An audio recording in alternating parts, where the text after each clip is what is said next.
Hi, this is Dr. Micol Neely, and thanks for listening to our show.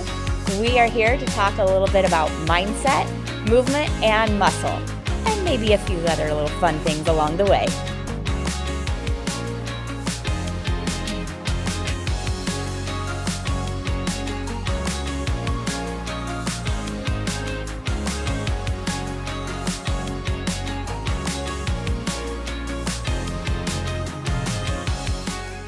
Yay.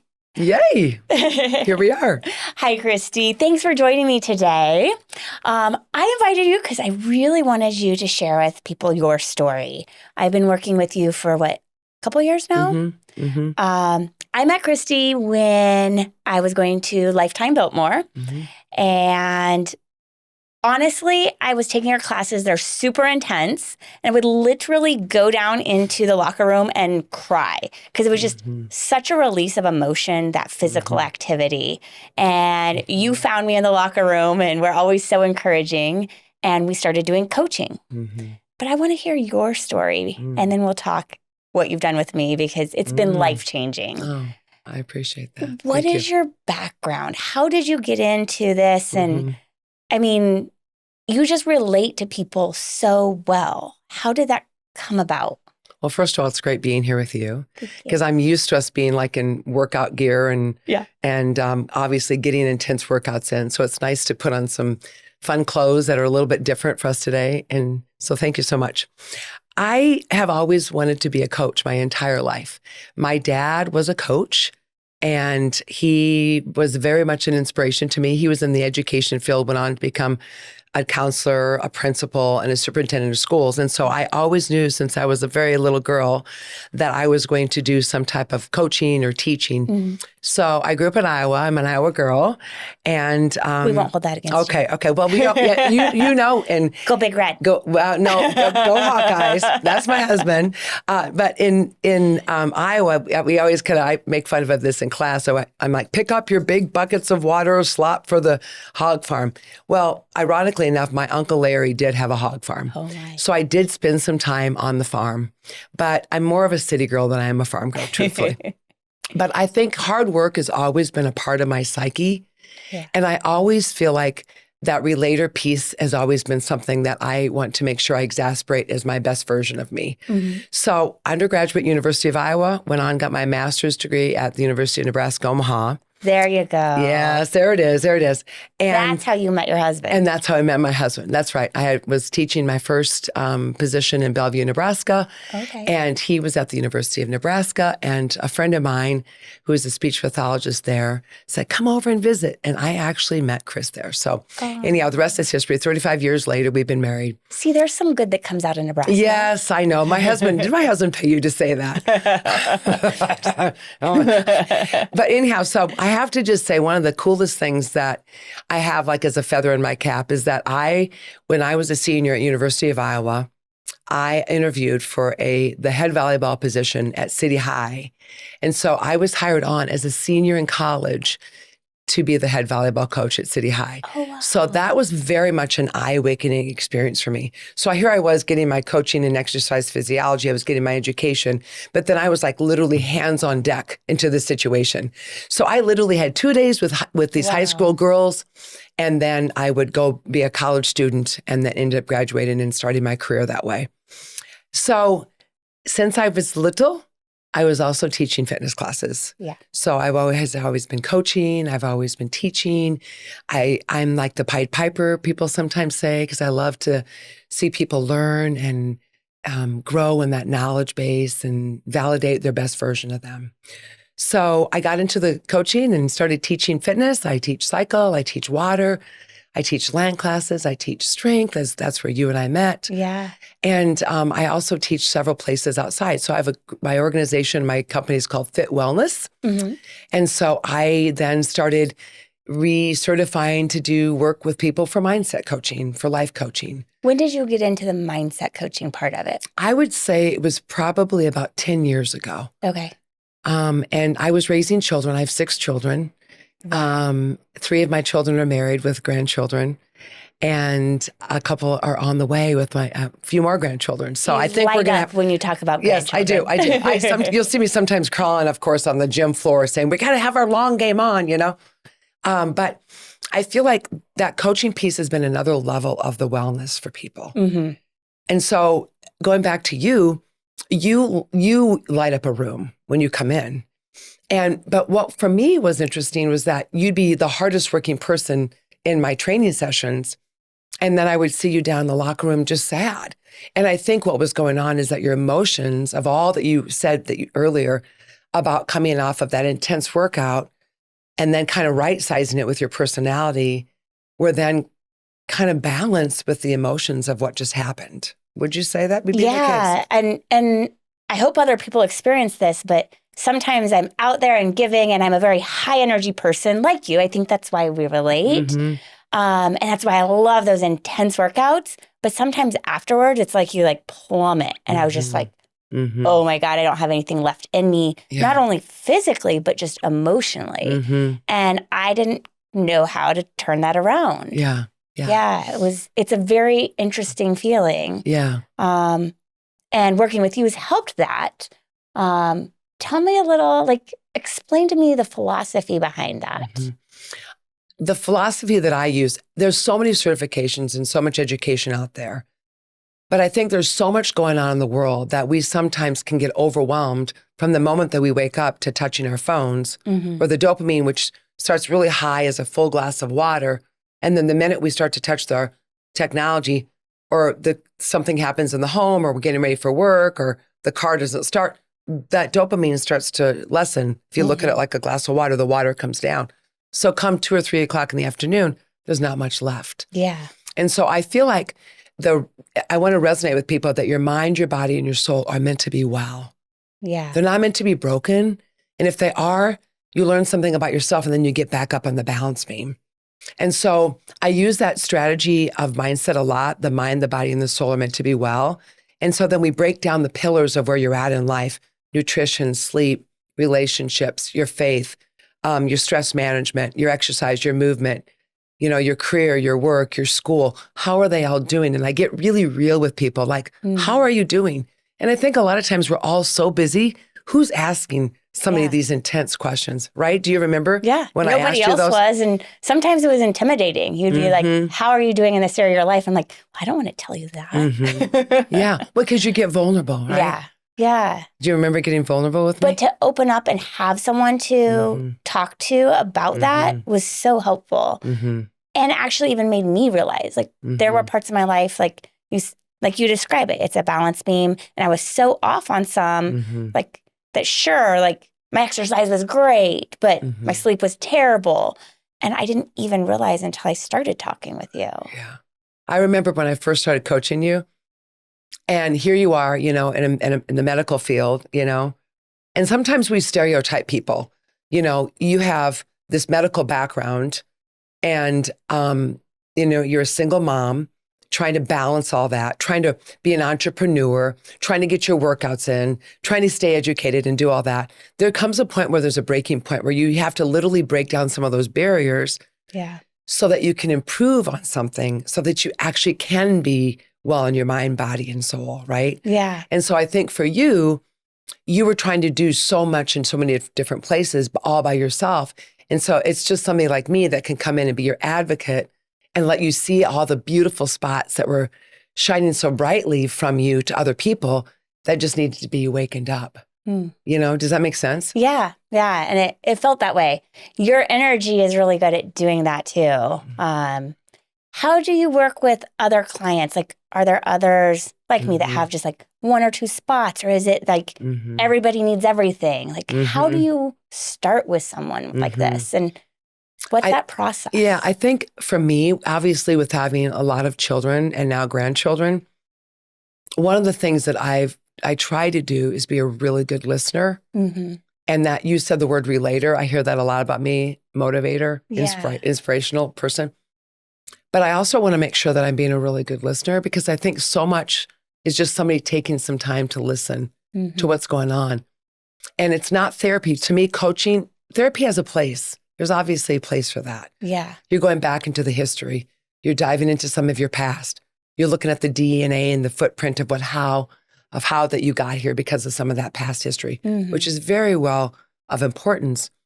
But I think with a coach, sometimes moving forward and giving somebody tools to move forward by being a good listener helps me decipher, like, where do we go from here? Like, what's the most important thing? I'll never forget having a conversation with you. And I'm like, are you eating enough? Do you remember that conversation? Oh, yeah. Yeah. And I'm like, okay, are you getting enough protein in you?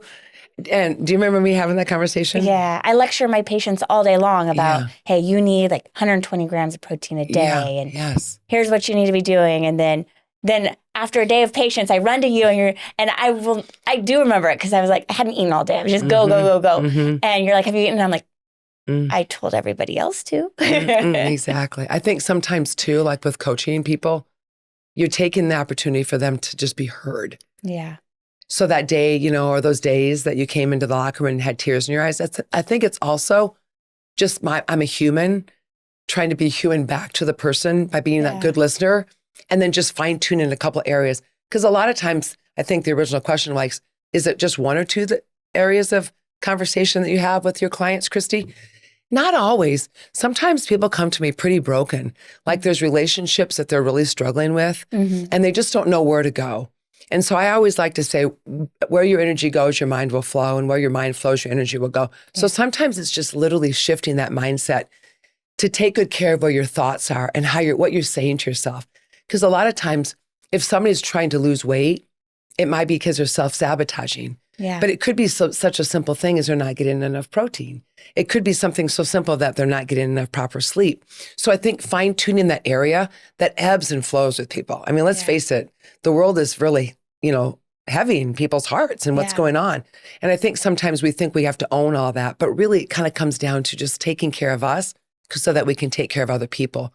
Yeah. But it's very hard for people to hear that they have to take care of themselves first sometimes, that self-love. You know what I mean? Yeah. Did you have a hard time with that? Yeah, I still struggle. I mean, I think it seems so simple to me that it's hard, It's like, okay, I don't have to be negative on myself. I can take time to rest and eat and think positive about myself. Why is it so hard for us to do, though? I still don't have an answer to that fully. Well, I think sometimes it is just the nanosecond choices that we have to make so quickly. Yeah. I think so much happens in just a microsecond about whether or not we're going to go to lunch, whether we're going to go to bed, we're going to scroll on our phones, we're going to connect with a friend, we're going to make the dinner that's healthy and or not. I think it's just such quick choices that we have to make. Yeah. And I think that choice that we make can have consequences either way. Yeah. You know what I mean? Do you think our society is struggling more because of social media with that?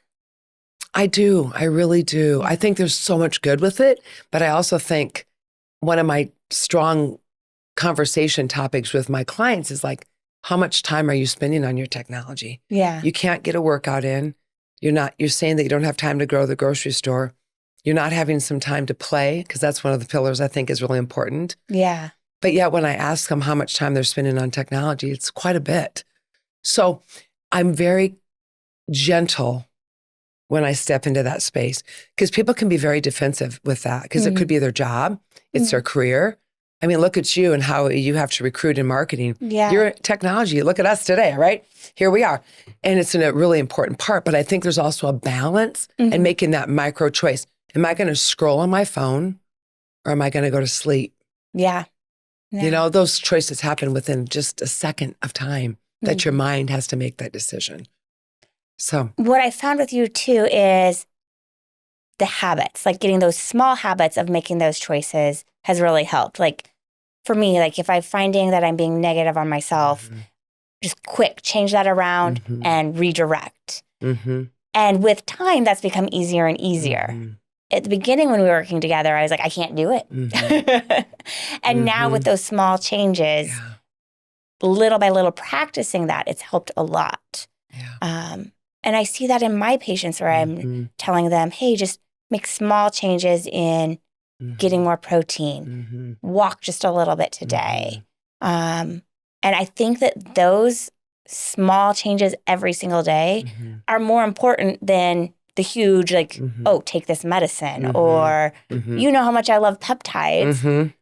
But if you're not getting sleep and you're not getting the right nutrition and you're not getting movement every day, those peptides aren't going to work. They need to go to a base that's already there. Yeah, you do a really good job of creating that space for your clients and the people around you.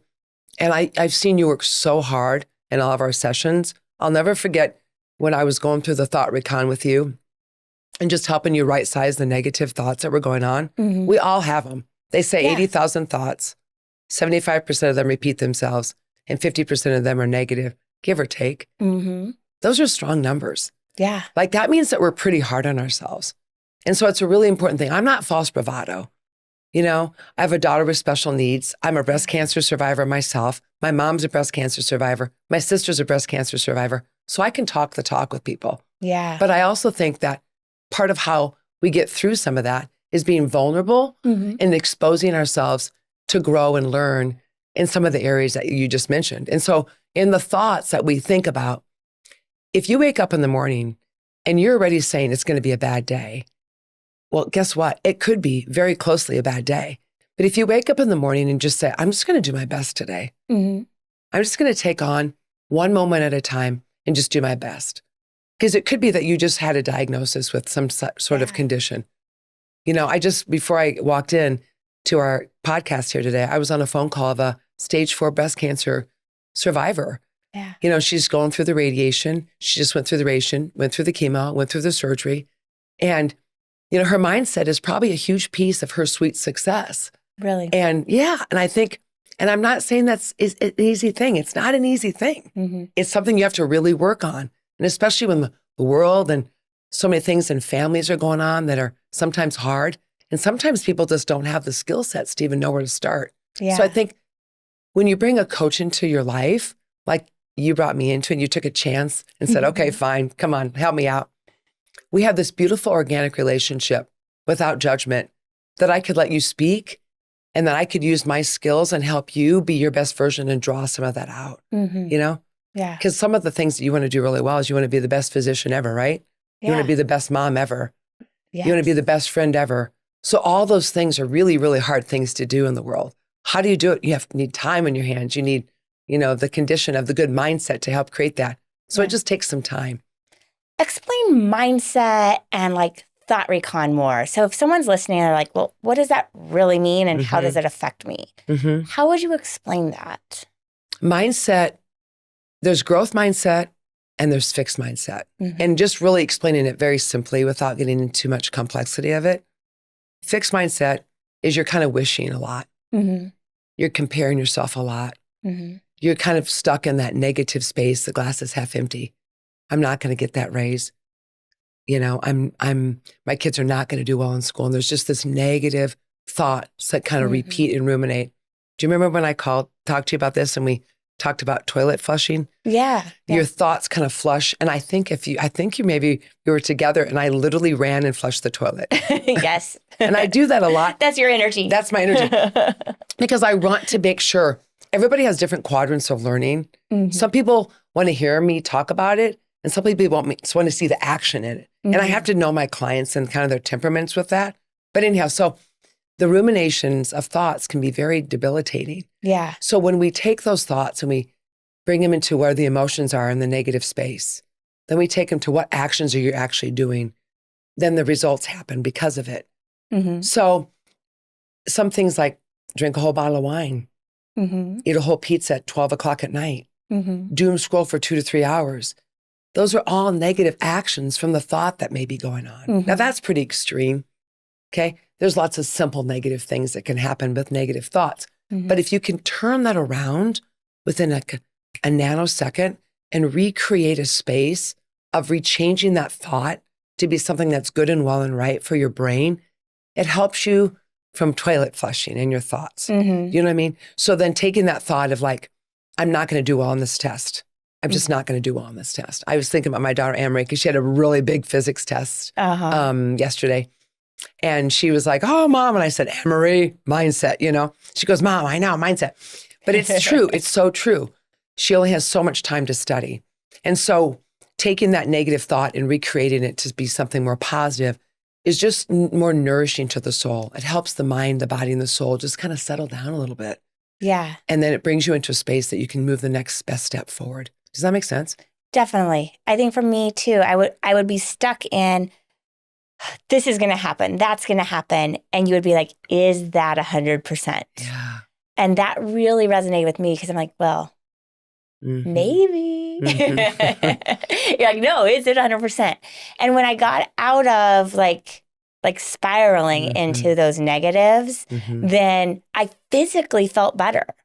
And you've been great with me, like making me do physical exercise sometimes while we're going through these thought recons. You like both of that, which is no problem at all. But that is interesting that you say that because you like to, that's where I think you think best is when you're moving. Yeah. I'm a little ADD. So like I need to move because then it like solidifies in my mind, like, okay, like instead of saying I can't, which I never realized I did because I always said I can do anything. But my brain was trying to say, this is what's going to happen, or you're going to fail. You're not going to be there for your son. But when I just switched that around and used that thought recon, went, okay, is this true? Turn around and said, hey, I'm being the best mom I can be today. I physically had more energy and could do more. And then it did turn it around. It's so true. Yeah. I find that to be a lot of the case, especially with athletes. I coach a lot of athletes, the high school and the collegiate level. Yeah. My love is kind of for volleyball because that's what I coach and that's what my daughter plays right now. But I coach a lot of volleyball and it's so much a mind thing. And I think about the Olympics, think about the Olympics and all that went on. Yeah. Many of the Olympians have mindset coaches. Yeah. And some of them will talk to them like up to the time that they perform just to continue to make sure that they're in that space. Because think about like figure skaters, think about the twirling and the swirling and what they have to do on that ice. Oh yeah. I'd step on the ice like I'm going to fall. I know. That's how in fact, I actually broke my arm one time with my son when we were ice skating. Yes. So I definitely am not getting back on mindset. I'm not going to get back on the ice again. There's plenty of other things I can do. But I think that 100% tool is another really good tool. So I always like to say, I like to fill the backpack. So I like for my clients to imagine that they have a backpack on and then I give them all these tools to put in their backpack. And their backpack is kind of this invisible, make it be whatever color design that you want, but it's kind of always with you. So as we learn the tools of mindset, we can pull some of those things out of the backpack and use them as we go along and then put them back in until we need them again. And one of them is the 100% tool. Like, are you sure that's 100%? Yeah. So thinking about like people that are going through any type of trauma or health issues, which is the space that you're in, there's a lot of worry that goes on with that. Oh, sure. And worry can cause more issues for the body. If we look at the physiology of the body, think about it. So the more that we can help the body calm down in that mindset and let the work be done, whatever it might be, whether it is getting an IV or they're getting a treatment of some sort for hormones or they're trying to get to the gym and have a really good workout, the more the body is connected to the mind, the better the body is going to respond. Yeah. So that's so true in some of the mindset work that I do with people as well. And that 100% tool is one of my favorite ones too. So definitely has really helped me. I don't know what I'd do without some of your direction, honestly, over this last year, because it's hard. It's hard to run a business. It's hard to be a mom. It's hard to stay healthy. But I think it would be harder to be unfit and unhealthy and to give up on my dreams. So, well, you have all the pegs of what most of the professionals say that you should do. Number 1, get moving and exercise in. Yeah. 2, work on the mental of what you're thinking. 3, watch your technology. Yeah. And 4, find community and people to gather around and be with that are going to lift you up.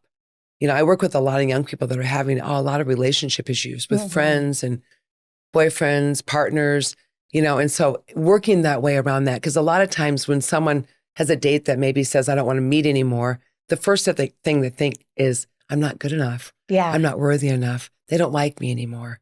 So that would be a perfect example of the thought recon, is trying to help them come around that corner so they can take the next best step forward and not go into an action of something that they're going to regret later on. You know what I mean? Yeah. Where the result is like, dang, why did I do that? And we all have that. Yeah. I mean, let's face it, we all have that. but having the skills. And when I'm teaching a lot of the classes, like you'll hear me say, let's use your skill sets today.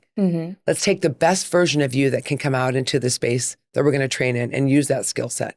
And that's also a part of the mindset, you know? So how have you applied this in your own life? I know you touched a little bit on it. You've got 6 kids, an amazing mom, one with special needs, and you went through breast cancer yourself, and you're always giving, but I feel like you're always giving.